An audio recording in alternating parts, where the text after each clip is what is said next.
Kabupaten Lebak itu kurang lebih ada 522 kampung adat. Kampung adat. Nah, berarti kan secara tidak langsung atas kepatuhan mereka. Mereka tidak mau merusak lingkungan. Seperti contoh, mereka tidak menerima dana desa yang diberikan oleh pusat. Karena dana desa itu kan tujuannya untuk fisik, pembangunan. Sedangkan di Baduy itu tidak boleh untuk merusak fisik atau merusak alam. Bahkan dengan adanya BUMDes itu tujuannya untuk mensejahterakan masyarakat yang ada di desa itu sendiri. Belum semua desa memiliki BUMDes, belum. Cuma ada beberapa desa yang memiliki BUMDes.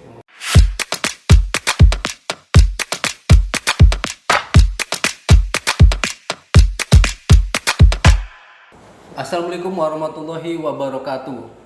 Kembali lagi berjumpa dalam tayangan Radar Banten Podcast. Kali ini saya masih berada di Dinas Pemberdayaan Masyarakat dan Desa Provinsi Banten. Di samping saya sudah ada Kepala Bidang Penataan dan Kerjasama Desa, Bapak Hairudin. Nah, akan banyak pertanyaan yang nanti atau kita obrolkan dengan Pak Hairudin, bagaimana sih program-program yang ada di bidang penataan dan kerjasama desa, yang pastinya Sobat Podcast Radar Banten belum pernah dengar informasi ini. Nah, nanti akan kita kupas seperti apa. Langsung saja saya sapa Bapak Hairudin. Assalamualaikum Pak. Waalaikumsalam warahmatullahi wabarakatuh, dan salam bahagia kepada sahabat podcast di Radar Banten, seprovinsi Banten yang saya cintai, saya hormati. Mantap. Pak Hairudin, terkait penataan dan kerjasama desa. Nah, yang saya dengar di sini tuh kan, kalau saya sebagai orang awam ya sering dengar kata BUMDes. Nah, sebenarnya apa sih Pak BUMDes itu Pak? Jadi sedikit saya jelaskan bahwa BUMDes itu suatu badan usaha milik desa, di mana penyertaannya sebagian besar kan dari desa, anggarannya baik itu dari hibah maupun dari aset yang ada di desa. Itu terkait BUMDes, badan usaha milik Tujuan desa. didirikannya apa Pak? Tujuan didirikannya BUMDes itu untuk menampung kegiatan baik di bidang ekonomi maupun di bidang pelayanan terhadap masyarakat. Sehingga ketika di desa itu ada kegiatan perekonomian, mereka tidak langsung dibawa ke luar desa itu sendiri, bisa melalui BUMDes untuk pemasarannya. Bahkan dengan BUMDes itu nantinya akan lebih mudah untuk menyalurkan hasil. Jadi dari masyarakat untuk masyarakat. Dari masyarakat untuk masyarakat. Bahkan dengan adanya BUMDes itu tujuannya untuk mensejahterakan masyarakat yang ada di desa itu sendiri. Nah, mereka ada di setiap desa, apakah punya BUMDes Pak? Ataupun ada yang belum memiliki BUMDes Pak di Provinsi Banten? Di Provinsi Banten ada, atau bahkan banyak yang belum memiliki BUMDes. Ya kurang lebih tersebar untuk Provinsi Banten itu BUMDes itu ada 135 di Provinsi Banten. 135 desa dari 1.238 desa. Padahal BUMDes sendiri itu dibentuknya lebih mudah oleh dia berbadan hukum jadi sih Pak? Berbadan hukum. Cuma berbadan hukum dibentuknya dengan keputusan kepala desa, dengan keputusan SK kepala desa lah ya. Pak, terkait legalitas BUMDes bisa dijelaskan Pak, apa sih acuannya Pak? Baik, terkait legalitas BUMDes itu legalitas itu cukup dengan dengan SK kepala desa. Nah, terus SK kepala desa, bahkan dengan ada peraturan PP nomor 11 tahun 2021 harus ada legalitas dari Kemenhum. Kemenkumham, yang nanti setelah diverifikasi oleh Kemenkumham akan keluar sertifikat.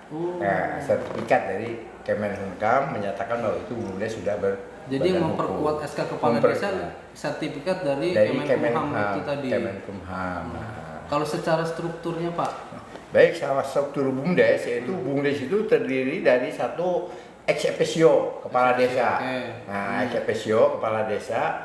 Nah, tapi di situ kepala desa tidak disebutkan namanya Pak, karena siapapun yang jadi kepala desa akan menjadi ex officio, nah, kepala BUMDes. Nah, dari kepala desa turun menjadi ke direktur BUMDes. Direktur BUMDes nanti ada sekretaris BUMDes dan bendahara BUMDes. Oh, ini disepakati dari hasil musyawarah. Dari hasil musyawarah. Terus dari sekretaris dengan turunlah ke unit-unit usaha di situ ada unit usaha. Nah itu disebutnya menjadi pengelola Pak. Jadi bukan pegawai. Kalau di BUMDes itu bukan pegawai BUMDes, jadi pengelola unit BUMDes. usaha. Unit usaha. Berapa banyak unit usahanya itu ditentukan juga berdasarkan hasil musyawarah. Berdasarkan hasil musyawarah di situ. Gitu. Nah yang menjadi anggotanya terus siapa Pak? Ada berapa banyak? Ya itu nanti hasil musyawarah Pak, hasil musyawarah. Jadi tidak semua masyarakat atau yang ada jadi anggota BUMDes. Jadi hasil musyawarah berapa orang hasil musyawarah untuk jadi anggota BUMDes itu yang nanti di-SK-kan. Jadi jelas ya Pak ya, secara payung hukumnya ada, kemudian secara strukturnya lengkap sampai dengan bagaimana yang menjadi anggota di dalamnya di pengurusan BUMDes tadi. Iya jelas. Ya. BUMDes ada di mana Pak dari 8 kabupaten kota di Provinsi Banten?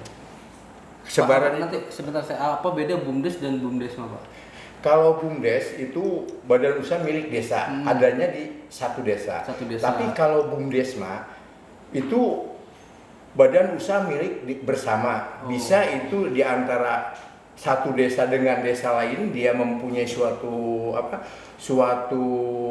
hasil atau suatu produk unggulan itu bisa dikerjasamakan. Jadi kalau BUMDesma itu anggotanya bisa dari 2 desa, bisa dari 3 desa, bahkan lebih. Mereka bersama-sama membentuk BUMDes. Membentuk BUMDes. Tapi kalau BUMDes mah hanya di satu desa. Kalau BUMDes mah itu. Berarti sebarannya mereka beda-beda dong Pak? Beda-beda. Kalau terbanyak di mana kalau di Provinsi Banten? Kalau di Provinsi Banten untuk BUMDes itu di Kabupaten Serang. Termasuk BUMDesma itu juga di Kabupaten Serang yang paling banyak. Karena jumlah desa terbanyak tuh di Kabupaten Serang Pak ya? Kabupaten Serang. Yang paling sedikitnya itu di Tangerang, karena Tangerang mereka kondisi ininya kota lah, khusus di kabupaten gitu. Kalau BUMDes kan adanya di desa, jadi di kabupaten. Pak, produk perekonomian apa sih Pak biasanya yang mereka kelola gitu ya di suatu BUMDes supaya bisa tidak keluar dari desa itu tapi dari masyarakat untuk masyarakat gitu Pak? Ya salah satunya bisa UMKM Pak? Ya? Produk-produk UMKM gitu? Ada bisa produk UMKM. Atau hasil tani Pak ya? Hasil tani bisa, hasil ini masyarakat produk rumahan bisa seperti kecimpring atau emping atau seperti di Baya salah satu contohnya itu selai. Selai itu kan ada produk dari Desa Baya itu melalui BUMDes dijual oleh BUMDes ke masyarakat. Pak, ada yang sudah modern tidak sih Pak di desa, misalkan cara penawarannya di BUMDes itu melalui aplikasi, misalkan mereka ada yang sudah membentuk itu belum? Misalkan kan era digital nih Pak ya. Nah mereka ada yang sudah pakai pola digital belum Pak? Atau masih manual gitu loh melalui BUMDes? Paling ada beberapa. Karena ya malumlah yang namanya di desa kadang-kadang kan blank spot. Ketika mereka mau manual atau pakai HP medsos itu kadang-kadang tidak ada sinyal. Jadi hanya desa-desa tertentu aja yang khususnya sudah melalui digital. Tapi kebanyakan kayaknya masih manual Pak, untuk pemasaran hasil BUMDes atau produk desa itu sendiri. Pak, ada masa jabatannya nggak sih Pak BUMDes itu Pak? Ada. Berapa tahun? Misalnya? Masa jabatan BUMDes itu 3 tahun. 3 tahun. Bahkan dia ketika habis masa jabatan bisa dipilih kembali untuk 2 periode. Oleh siapa Pak dipilih? Oleh masyarakat. Oleh anggota BUMDes itu sendiri. Berarti ada ketuanya Pak ya? Ada ketua, komisaris, dari anggota. Jadi struktur BUMDes sendiri terdiri dari komisaris, penasehat, anggota, sama ketua. Pak, ada pertanggungjawabannya nggak sih Pak? Ada. Laporannya Ada. misalkan di awal pembentukannya ini kan kayak semacam pengelolaan organisasi Pak ya? Iya, betul. Mereka dipilih, kemudian bentuk mungkin kalau ada landasan acuan organisasinya mereka ada nggak di BUMDes Pak? Ada. Ada ART lah kalau di organisasi mau. Jadi namanya setiap organisasi, apalagi terkaitan dengan koperasi itu setiap ininya selalu ada pertanggungjawabannya Pak. Jadi pertanggungjawabannya biasa periodik selama 3 bulan sekali atau 6 bulan sekali atau 1 tahun. Itu kalau pertanggungjawaban keuangan nanti bisa dituangkan dalam laporan keuangan ketika ada rapat pleno. Jadi Tapi ada semacam kayak iuran anggota nggak sih Pak, kayak koperasi ini beda dengan sistem koperasi apa ya kalau BUMDes itu ya? itu beda. Kalau ini ya jadi kesadaran masyarakat untuk biayanya, untuk anggarannya. Ada bisa tabungan masyarakat yang sudah ada. Jadi dari aset desa atau dari hibah atau simpan pinjam gitu. Jadi bisa tidak ada iuran. Tidak ada iuran, beda Tapi dengan perangkat koperasi. di BUMDes itu terdiri dari siapa aja Pak di dalam itu? Perangkat di BUMDes itu satu komisioner, terus keduanya ada sekretaris, Pengawas ada ada tentunya. pengawas, ada anggotanya. Gitu. Jadi hanya orang-orang tertentu aja Pak anggotanya Pak, tidak semua lapisan masyarakat karena BUMDes keterbatasan gitu Pak, tidak seperti koperasi. Nah kalau misalkan BUMDes ini berarti mereka bisa mengelola aset Pak di satu desa. Bisa mengelola aset. Gimana Pak? Mereka dalam mengelola aset desa itu untuk penggunaannya lah gitu. Ya, ketika misalkan desa punya suatu aset yang bisa dimanfaatkan atau bisa disewakan, kan ada juga misalkan salah satunya seperti desa punya sound system atau lain atau tanah bengkok, itu kan bisa disewakan. Ketika itu disewakan, hasil sewanya itu bisa dimasukkan ke BUMDes. Jadi pendapatan BUMDes. Jadi pendapatan BUMDes gitu Pak. Bisa aja. Nah tapi aset desa. BUMDes ini bisa nerima bantuan nggak Pak? Dari Bisa. DPMD ada bantuan untuk BUMDes? Kebetulan di kita belum ada anggarannya untuk membantu BUMDes, untuk bantuan untuk BUMDes. Tapi misalkan ada di sekitar desa itu ada perusahaan, dia bisa nerima bantuan CSR dari perusahaan bisa. untuk lebih memajukan desa itu gitu, bisa ya? Bisa. Jadi modal BUMDes itu bisa bantuan dari pemerintah provinsi, pemerintah kabupaten, bisa dari hibah atau kebetulan untuk Provinsi Banten sementara ini belum bisa memberikan bantuan untuk BUMDes. Karena payung hukumnya belum ada mungkin. Karena kondisi seperti keuangan belum mencukupi untuk itu. Pak, itu kan tadi kita banyak kupas tentang BUMDes ya. Ada apa lagi sih Pak di bidang Bapak Pak yang memang masyarakat perlu tahu? Ada program ini loh di bidang Bapak gitu Pak. Kebetulan di bidang penataan kerjasama desa juga ada terkait dengan masalah identifikasi hukum adat, masyarakat hukum adat. Ada terus masalah terkait program pembangunan PKP, program percepatan pembangunan. Terus ada program kerjasama desa, ada. Pak, desa adat itu maksudnya bagaimana Pak? Kalau desa adat, jadi desa kebetulan di Provinsi Banten sebetulnya yang namanya desa adat itu belum ada. Belum ada. Secara legalitasnya konstitusional belum ada legalitasnya. Cuma kalau menyangkut kehidupannya sudah ada. Salah satunya di Baduy. Iya, betul. Jadi desa Baduy itu ada desa kompensasional atau termasuk desa badat, desa adat juga. Jadi untuk pelaksanaan pemerintahannya sehari-harinya dia mengikut ke desa pemerintah. Jadi kantor desanya juga ada 2. Kantor Jadi, desa ada dua. Jadi 1 kantor desa pemerintah, 1 kantor desa adat. Kalau adat mereka berpatokan di mana hukum adat yang berlaku di situ. Nah gitu kalau untuk tapi peraturan pemerintah tetap mereka jalankan. Tetap mereka jalankan. Mereka patuhi ya. Dipatuhi. Hanya saja misalkan ada di pelaksanaan tertentu mereka menggunakan hukum adat. Hukum adat.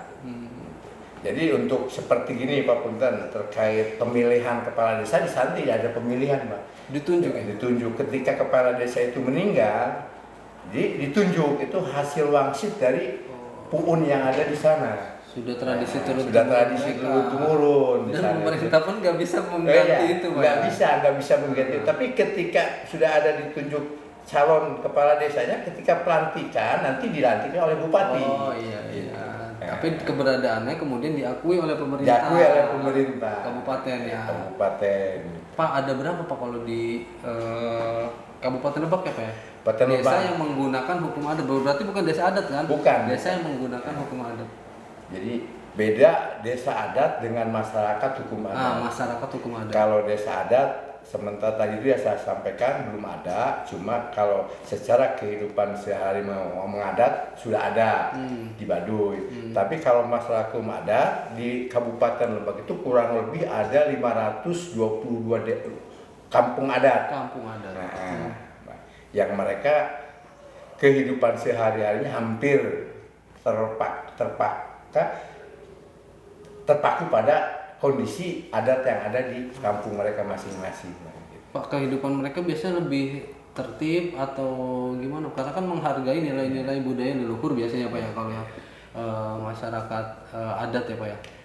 Kalau menurut ya Pak kacamata saya, ya dilihat di lapangan mereka akan lebih tertib dan lebih patuh kepada hukum adat yang berlaku di situ.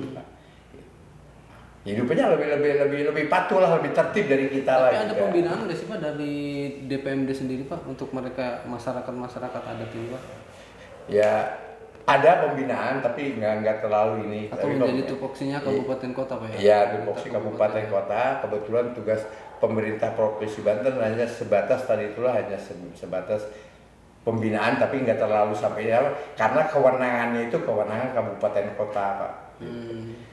Tapi termasuk yang soal BUMDes itu mereka ada di beberapa masyarakat yang menganut hukum adat itu mereka pengelola BUMDes juga di situ Pak. Kalau di masyarakat hukum adat sementara belum ada. Belum ada. Jadi BUMDes itu ya sesuai itu hanya ada di beberapa desa lah yang seperti tadi yang terbanyak di Serang kan belum semua desa memiliki BUMDes. Belum. Cuma ada beberapa desa yang memiliki BUMDes. Kalau di masyarakat hukum adat sementara ini kayaknya belum ada Pak. Masyarakat hukum adat menarik sih ternyata banyak ya Pak ya, ada 500 sekian. Ada 522 kampung berarti ya. Biasanya pemilihan kepala desanya itu berkala berapa tahun sekali Pak? Ya, sepengetahuan dan pemantauannya. Kalau pemilihan di sana ya kalau berdasarkan pemerintah kan 8 tahun ya. Tapi kalau berdasarkan adat itu tergantung adat yang berlaku di sana. Kadang-kadang kalau biasanya kalau dia masih hidup dan masih kuat, masih mampu untuk melaksanakan pemerintahan, tetap mereka berjalan sebagai kepala desa. Pak, tapi kalau kita berbicara Baduy Pak ya, kalau sistem pengelolaan di masyarakat Baduy sendiri dari kacamata Bapak sebagai Dinas Pemberdayaan Masyarakat Desa itu sudah bagus belum sih Pak? Mengelola perekonomian desanya, mengelola bagaimana kehidupan di sana mereka bersosial gitu Pak. Kalau menurut saya Baduy lebih bagus dalam rangka menata kehidupan mereka, lebih patuh dan lebih bagus. Bahkan di sana itu ada istilah dilarang merusak lingkungan, alam ya. Alam. Berarti kan secara tidak langsung atas kepatuhan mereka. Mereka tidak mau merusak lingkungan. Seperti contoh, mereka tidak menerima dana desa yang diberikan oleh pusat. Karena dana desa itu kan tujuannya untuk fisik, pembangunan, sedangkan di Baduy itu tidak boleh untuk merusak fisik atau merusak alam. Itu jadi, alasan kenapa? Alasannya salah satu itu dia nggak mau merusak alam. Sedangkan dana tersebut kan untuk pembangunan fisik. Sehingga kalau dana itu diterima, dia harus bertanggung jawab. Fisiknya harus ada, otomatis saat tidak langsung akan merusak alam. Contohnya bisa untuk pembangunan jalan itu mereka nggak mau di sana merusak alam yang sudah ada gitu. Paling penataan gitu. Iya. Jadi kehidupan sendiri akan lebih patuh kepada kehidupan sehari gimana menurut adat di sana di Baduy itu. Gitu. Pak, program lain ada di DPMD selain dua tadi pengelolaan BUMDes, kemudian masyarakat. Ada program salah satunya kerjasama antar desa. Iya, kerjasama antar desa. Program kerjasama antar desa itu ada program kerjasama antar desa atau program kerjasama desa lintas kabupaten, program kerjasama desa antar kecamatan. Apa yang dikerjasamakan Pak? Nah, salah satu contoh misalkan di bidang ekonomi, di bidang pariwisata, salah satu misalkan contohnya di satu desa atau di desa perbatasan, misalkan di Bojong lah, desa Bojong, Kabupaten Pandeglang dengan desa perbatasan dengan desa Picung Bojong, Picung di Kabupaten Lebak. Nah di situ ada pasar.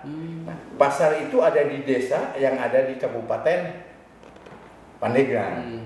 Tapi dampak dari pasar itu mereka parkir atau buang sampah di Kabupaten Lebak. Nah itu bisa dikerjasamakan, misalkan pengelolaan parkirnya atau pengelolaan sampahnya di sini, gitu ya. Seperti parkir kan nanti menghasilkan PAD. Betul. Jadi sama-sama saling menguntungkan gitu loh. Termasuk di sektor pariwisata. Pariwisata, misalkan Cinangka dengan Anyar misalkan dengan Anyar, Kabupaten Serang dan Kabupaten Pandeglang bisa, ya. termasuk dari misalkan tempat ziarah lah seperti di antara Tangerang dengan Serang ada tempat ziarah. Jadi tempat ziarahnya ada di Kabupaten Serang, sedangkan halaman parkir segalanya ada di Kabupaten Tangerang. Nah di situ jadi supaya jangan PAD-nya masuk, jarahnya masuk ke Kabupaten Serang, sedangkan sampahnya masuk ke, jadi mereka ada kerjasama salah satu itu, yang seperti itu Pak. Itu kerjasamanya itu atas kesepakatan mereka atau misalkan diberikan pemahaman dulu dari dinas Pak, dari bidang Bapak? Melihat potensi-potensinya itu dilihat kita dari di Indonesia itu potensinya Pak, potensi yang ada di desa itu, desa yang perbatasan itu apa? Berarti mau melibatkan masyarakat kayak kepemudaan biasanya Pak? Biasanya kepemudaan, ormas yang ada di situ. Ya. Mereka dikumpulkan dulu, dikasih pemahaman ya Pak? Iya, kita kasih pemahaman dulu di desa masing-masing. Ya, karena kan sebenarnya rawan juga tuh Pak, rawan terjadi gesekan-gesekan. Ya itu ya. Biasa kan, tapi kalau mereka sudah dikasih pemahaman, nanti insya Allah lah mudah-mudahan tidak ada gesekan lagi lah gitu. Bahkan itu akan menghasilkan PAD buat desa itu sendiri. Gitu. Yang lebih banyak menghasilkan menurut Bapak dari sektor misalkan pasar, pariwisata dan ziarah itu mana Pak? Karena kan banyak juga di Kabupaten Tangerang tadi Bapak bilang kan wisata ziarah ya yang kemudian berada kawasannya di dua wilayah misalkan atau pariwisata gitu. Apakah mereka masing-masing punya potensi PAD yang sama-sama menguntungkan gitu Pak buat pemerintah daerah? Kalau dilihat itu sama-sama menguntungkan Pak, sama-sama menguntungkan. Dari sektor ziarahnya ada buat desa kabupaten. Jadi sektor misalkan sektor parkirnya kan ada, jadi sama-sama menguntungkan gitu. Ya itulah nanti setelah ada kesepakatan kan nanti kan mereka ada bagi hasil lah supaya tidak merasa dirugikan gitu Pak. Di dalam kesepakatan itu timbul tidak kerjasama lain ada Pak selain yang tadi Bapak sebutkan itu? Ya di bidang ekonomi, bidang pertanian gitu. Jadi contohnya misalkan di Mandalawai perbatasan, kalau ada satu kawasan pertanian itu kan nanti bisa dikerjasamakan Pak, kawasan pertanian. Misalkan airnya dari Kabupaten Pandeglang, yang punya kawasan pertaniannya Kabupaten Lebak. Ini kita sepakati bagaimana baiknya supaya tidak terjadi gesekan. Siap. Pak, mungkin di akhir menutup obrolan kita yang dilakukan di bidang penataan dan kerjasama desa ini, bagaimana desa-desa ini secara ekonomi mereka menjadi desa mandiri Pak, karena kan kalau melihat tadi potensinya banyak ya Pak ya. Mereka sebenarnya kalau mau saja menggali potensi di desanya, mereka dapat menciptakan perekonomian sendiri Pak, mulai dari desa, BUMDes atau tadi mengkerjasamakan apa yang menjadi potensi desa. Nah, ke depan pembinaan yang lebih intens apa Pak yang bakal Bapak lakukan di bidang Bapak Pak? Ya istilahnya kita akan lebih intens lagi. Salah satunya misalkan di program BUMDes, mudah-mudahan BUMDes yang sudah ada berjalan dengan baik, terus desa yang belum memiliki BUMDes, mereka supaya membuat atau mendirikan BUMDes. Sebab BUMDes itu sendiri kan di dalamnya akan mengelola perekonomian yang ada di masyarakat di desa itu sendiri. Jadi yakin bahwa BUMDes itu akan memberikan banyak manfaat ya Pak? Mudah-mudahan.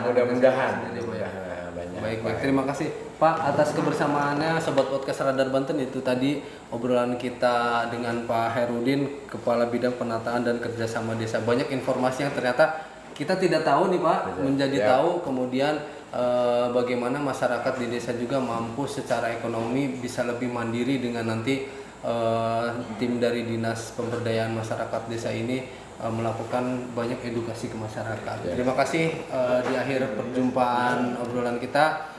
Jangan lupa saksikan tayangan ini di channel Radar Banten Official. Jangan lupa like, subscribe, dan komen. Terima kasih. Assalamualaikum warahmatullahi wabarakatuh. Assalamualaikum warahmatullahi wabarakatuh.